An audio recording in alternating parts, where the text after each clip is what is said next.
To following UFC 312, Dana White pulls up to the post-fight presser, and he has so many great things to say about his middleweight champion, Dricus du Plessis, who beat Sean Strickland the first time. Yes, it was a close fight. Then he goes out there, defends against Israel Adesanya, gets a sub victory over Izzy, which, by the way, is basically the only time Adesanya's ever been submitted.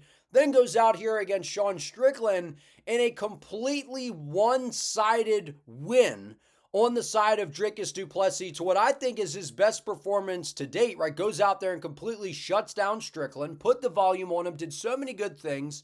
And I'm calling this out in this video because recently I made a video talking about how Dana White is basically failing to hype up Nasruddin Imavov, right? Following Nasruddin's big win over Izzy Adesanya. And this is something that we've started to see become a lot more common from Dana and the UFC. Now, when I say promotion and hyping them up, they give these guys spotlights, right? They gave DDP, a main event here and defending his title against Strickland and all these different things.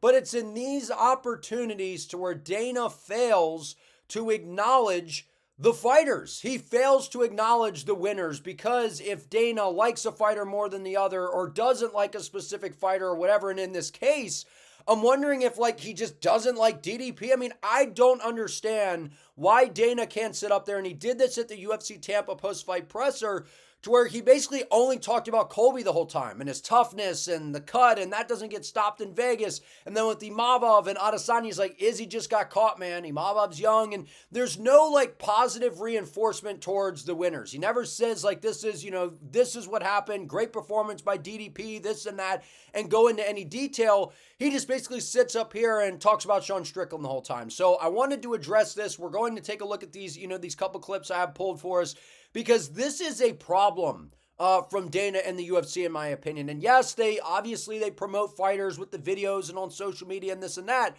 But as the boss, as the CEO, as the promoter, the big, name, a part of the UFC that is Dana, he fails when it comes to this once again. Let's take a listen. Let's talk about the main event. Great performance by DDP. Won every round on 2 of the judges' scorecards. Felt like Sean Strickland never really got out of first gear. What's your take of the fight and how do you view it? I agree with you.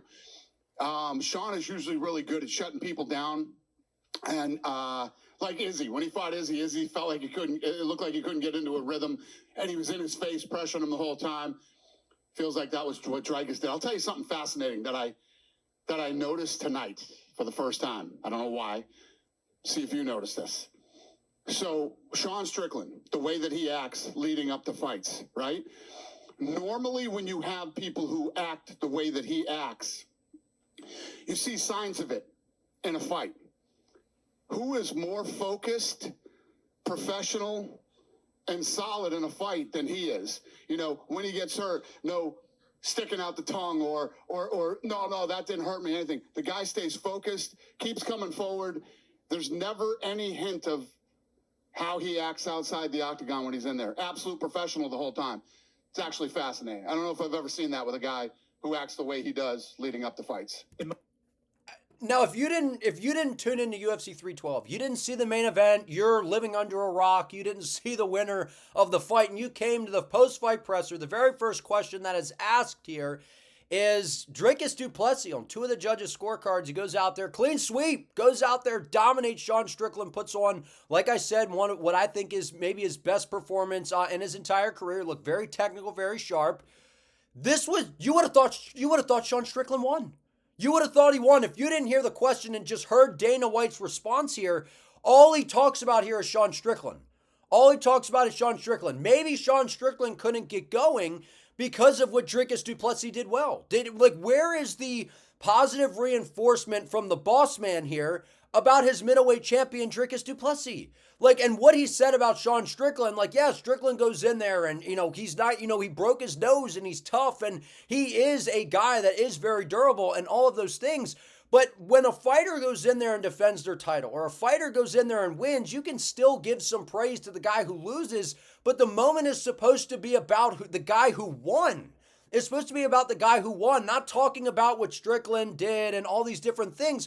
Like, talk about Dricus du Plessis and what he did well. So Dana still has some opportunities here because he's going to be given some other questions. But I mean, this is becoming a problem, man. He's not going out of his way to fully answer these questions and acknowledge the winners, like just like he did with Nasruddin Imavov, just like what he did with Joaquin Buckley. He talks about these guys who lost the fight because, like I've said before, like I don't know. I don't know if he's not really a fan of DDP or, Sean Strickland's his guy. I mean, I don't know, but to not give DDP credit right away is absolutely crazy to me. I mean, he kind of said like, yeah, Strickland couldn't get going, and then goes into a whole thing about Sean Strickland. Well, the reason Strickland couldn't get going, newsflash, is because of DDP, man. The way the guy fights, his performance, it was a perfect game plan from Dricus du Plessis. That's why. It must just be his happy place or something. Huh? It must be his happy place. I don't know. Or this is all, you know what I mean? I've never seen a guy so solid and professional. Gets his nose broke, snaps it back into place and keeps fighting. Gets hit with some nasty shots. When he gets hit with big shots, he doesn't start shaking his head and doing all the goofy things that people like that do. I mean, you can go into any combat sport and you've seen it. Nobody was more professional during the fight than this guy is. It's fascinating, actually. So, again, what he's saying about Strickland, listen, Sean Strickland, he always displays toughness, durability, goes in there, gets his nose broken. I mean, I'm sure it was broken or something like that, right? Gets it cracked pretty good, and he snaps it back into place. I think he came to his corner and said, I reset it, this and that. And he kept fighting on. Like, you have to respect that on the side of Sean Strickland. Like, the guy he's a warrior. Like, all these guys are pretty much all warriors, man. Like, it takes a lot to get in there and do what they do. But there's no anything about Dricus du Plessis. This is all about Sean Strickland and almost like defending Strickland and making this the Sean Strickland show here. You have a middleweight champion in DDP who has been basically he's unstoppable since he's been inside the UFC. Why is there nothing being talked about with this? It's all about Strickland right now. And this is becoming a pattern. And that's why I'm making this video, because it was the same thing when Colby lost to Buckley. It should have been like, well, Buckley, ever since dropping down to welterweight, he's been unstoppable. Nobody has an answer. Goes out there, big fight of his life, beats up on Colby. Nasruddin Imavov, biggest fight of his career, finishes Israel Adesanya in the likes that we really haven't seen.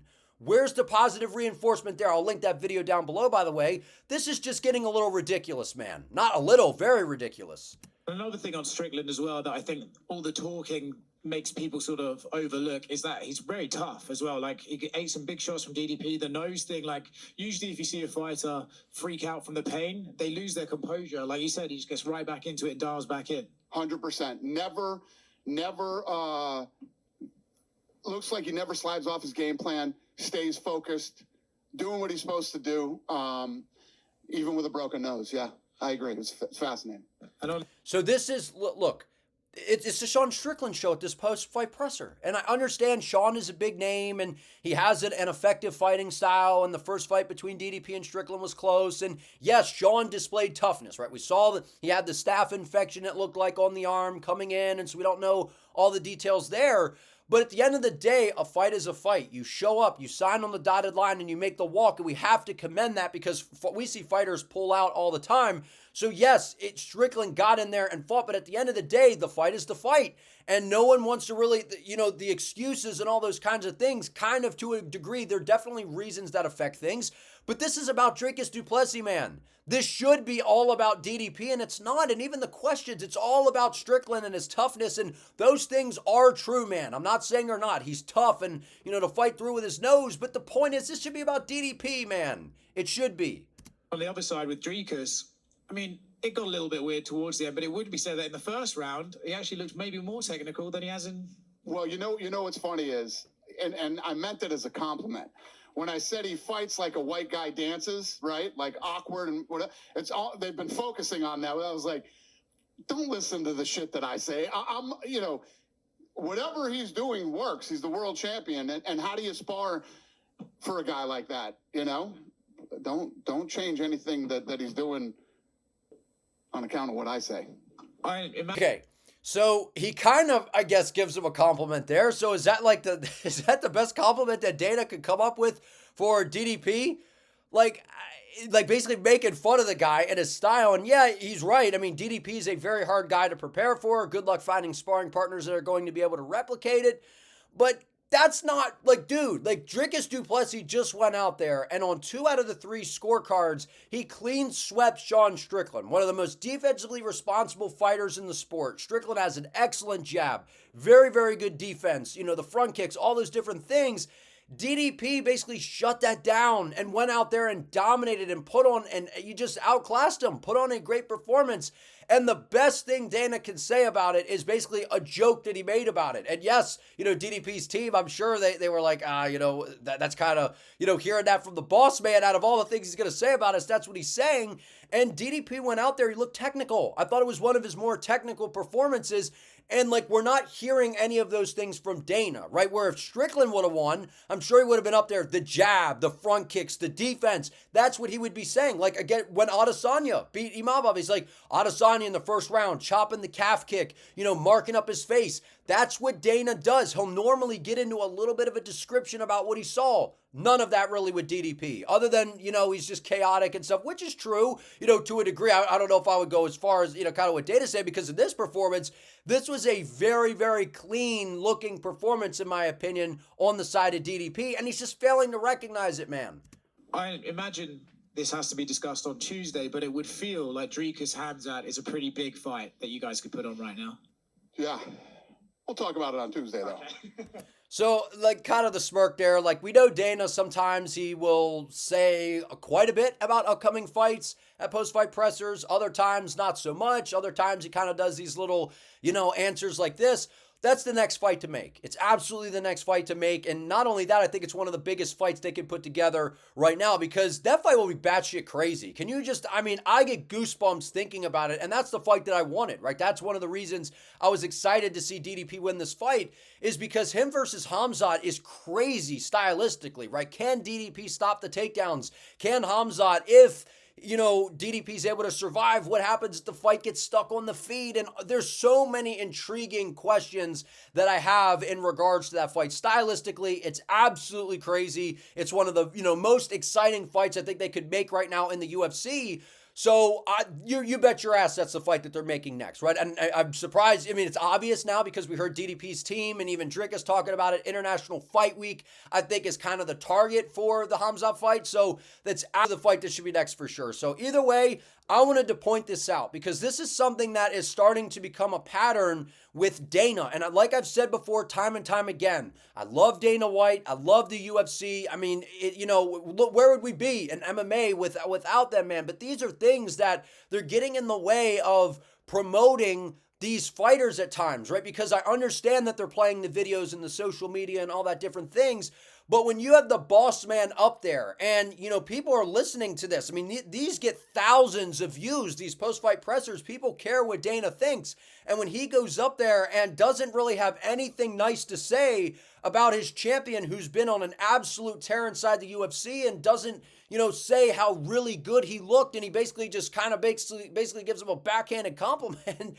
It's just, it's kind of madness to me. It's madness to me. This is what he has started to do, to where if it's kind of like he's kind of iffy on a guy, he doesn't give him a lot of compliments, or if he beats up on a guy that he likes, we don't see Dana compliment the guys the same way. So this, to me, it's a disservice to Dricus du Plessis because he put on a spectacular performance, what I think was the best of his career. He went out there, he out-volumed Sean Strickland, mixed things together, was switching stances, you know, attacking the legs, the body, the head. The way DDP fought, spectacular performance by Dricus du Plessis. And if you listen to this and didn't watch the fight, I mean, I don't even know that you would know that DDP won other than hearing the question from the reporter, because Dana just basically was up there saying only things about Sean Strickland. And like I said, what he was saying about Strickland's tough. Absolutely. He goes in there, he's very unfazed, and he sticks to kind of what he does. But this was supposed to be about DDP right here. You can still give Strickland his due, but it should have been more about Dricus du Plessis is my point. But if you guys enjoyed this video, please give it a like, comment your thoughts down below. Let me know what you guys think on this. Subscribe to the channel. Don't forget to turn on the notification bell so you do not miss an upload. I would appreciate it. See you next time.